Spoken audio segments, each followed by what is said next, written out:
Hello, my friends, and welcome back. I'm Chisgule Gaming, and in today's video, sponsored by the makers of Rise of Kingdoms, we're checking out the Oasis Bazaar. The guy with the thumbs up over here, he's got resources for you, as long as you got the currency. And the currency you need is those clammy K's, you know what I mean? You gotta have the clams, baby! Clams. So here it is. You got, for 40 clammies, 10 million food, or 10 million wood, or 10 million stone. Funny enough, like, y'all know that the same size stone node has like way less resources in it than food and wood. So like weirdly, if I search a level 5, you get 945,000. We go to stone, it is 708,000. So I don't know, per resource, you're getting a little bit better value on the stone, I guess, kind of. Is that the right way to think about it?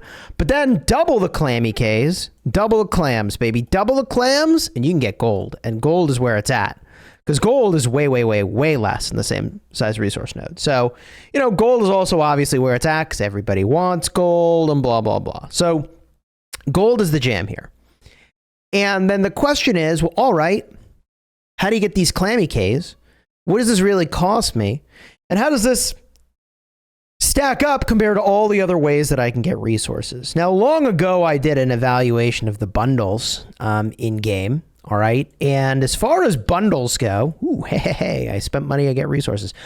As far as bundles go, this is like way better, I think, than things like bumper harvest, etc. But, you know, those bundles are coming with gems too, so it's like a totally different sort of a calculus for figuring that out. It's better probably than the, you know, resource area over here, which does not give gems when you make these purchases, as far as I can tell.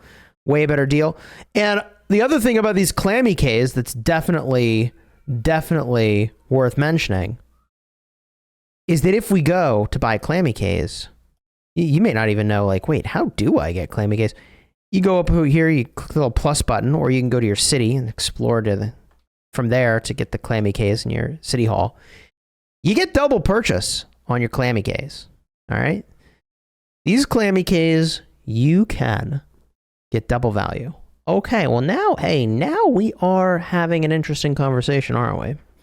So as far as the cost goes, for about $100 of clammy Ks, no double. And technically, after you make your first purchase, you do still get, I think it's like 30,000 clammy Ks.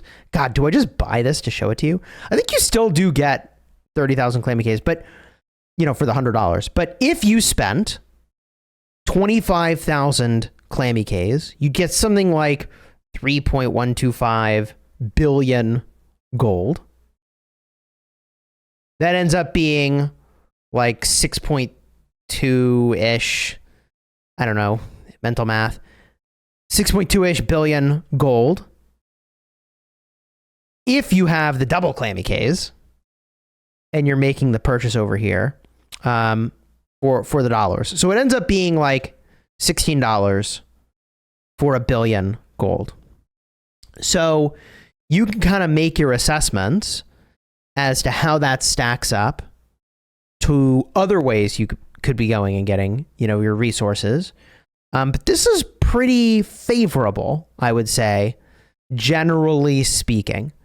Again, I think this is going to vary based on sort of your economy and what you have access to, but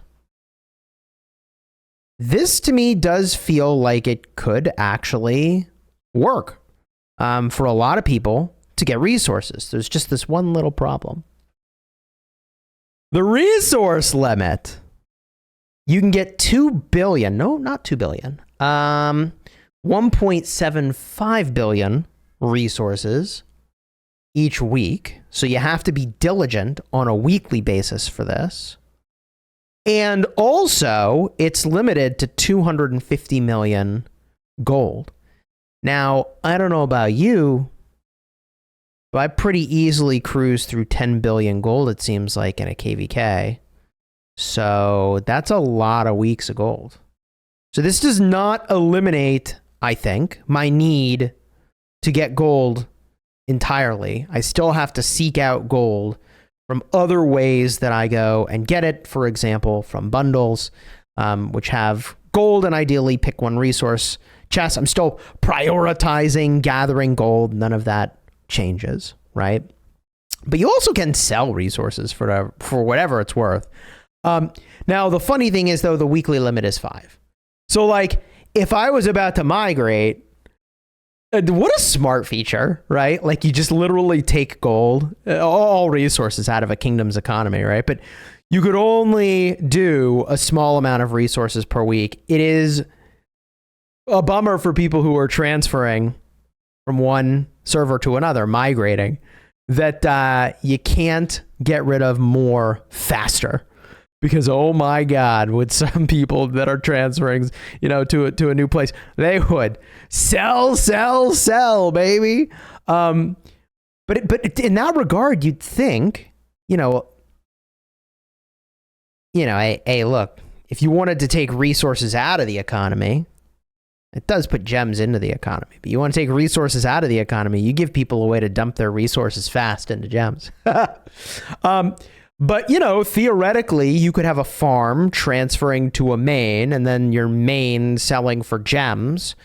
And you're looking at a small amount of gems per week, a little north of 1,000 gems a week. So, like, you could do it.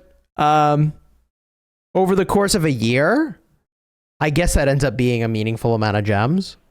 You probably end up close to 60,000 gems at the end of a year, right? Something like that. Which, like, when you start to think about it that way, it's like 60,000 gems. I mean, it's a couple $100 worth of gems. One other thing I'm going to add here with regard to these clammy Ks is that the makers of Rise of Kingdoms and Call of Dragons collaborate on a lot of things. People thought that Call of Dragons would be kind of like Rock 2.0, but I would say that it's really more like the higher skill big brother of this game that is, I won't comment on their popularity, but I certainly have a bigger viewership for Rise of Kingdoms. I'm covering it for longer. But the point that I wanted to make there is that they share features a lot. And one of the things that has happened in Call of Dragons that could easily happen here is that the double purchases gets refreshed periodically in Call of Dragons for holiday events. See, now that gets kind of interesting because that means that theoretically there could be a world in which the double purchase on these clammy Ks gets refreshed for holiday events. And I think if the devs did that, this is just my hunch, you'd see a lot of people snap up clammy Ks. That's my suspicion. And I feel like this may have already happened. I feel like I did buy some clammy Ks and I've got first purchase on everything still here, which is surprising to me. Maybe it was my small account where I bought some clammy Ks, and I think that is the case, and did some cosmetics. Maybe that's what's going on. But what I will say is that if you are going to make a purchase, I do all of my purchases using Flux scripts, which I swear there was an event for it showing it, but I guess there isn't anymore. Maybe it's just on mobile devices. That would make more sense. Anyways, if you head on over, here you can see I have a bunch of these Flux scripts already. I've basically pre-purchased these bundles at different values, and you get a bunch of Flux coins on top of it. So if you are going to make a purchase of clammy Ks, do so with a Flux script. And I will point out the other area, as I mentioned, where clammy Ks are super relevant is the cosmetic shop, which at this moment in time is not too built out, in my opinion. There are rotating deals in here, but I think they definitely will expand on what is in here. And I think as they add more and more sort of cosmetics to the game, there'll be more and more reason to have clammy Ks. I mean, I think this is very obviously just the beginning of clammy Ks coming into world domination. Absolute and total world domination. I'm only half joking because I think why introduce a system if you're not going to push what's done with it. And so I think they will do exactly that. And I'd be genuinely shocked. This is just my predicting. I'd be genuinely shocked if they didn't really push the bounds on, hey, here's what you're getting with clammy cays. And I think it's going to be more than just flowing water and jellyfish going around your city. I have a suspicion that they'll release some cosmetics that really speak to what I think the core demographic is, which is, I could be wrong, but I just look at my YouTube statistics, right? And it's like, 25 to 55 and male primarily. And, I'm sure my YouTube statistics are skewed compared to what the game player base primarily is, because, people want to watch old man Chisgule. I don't know. Maybe I'm more relatable to an old man. All right. Well, now that I've jumped off the plank willingly into shark-infested waters, hopefully you enjoyed the video. Throw a like on here, subscribe. Clammy cays and buying resources. If you're going to do it, get started now, because it's an overtime thing.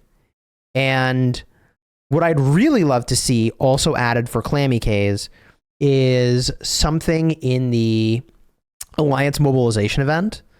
I feel like if they put it in Alliance Mobilization, you'd see more clammy cay action. That's just my suspicion. I could be wrong, but I expect to see more coming from these clammy cays. I feel like I said that the first time the system was announced, and then here we are with this additional thing. I think we might see more still. All right. So if you're looking for other news about Rise of Kingdoms, check the card in the end screen. If you're wondering, wait, Chisgule, are you sitting? Yes. Here's why. This video. Kind of a big deal, actually. And my other video right over here.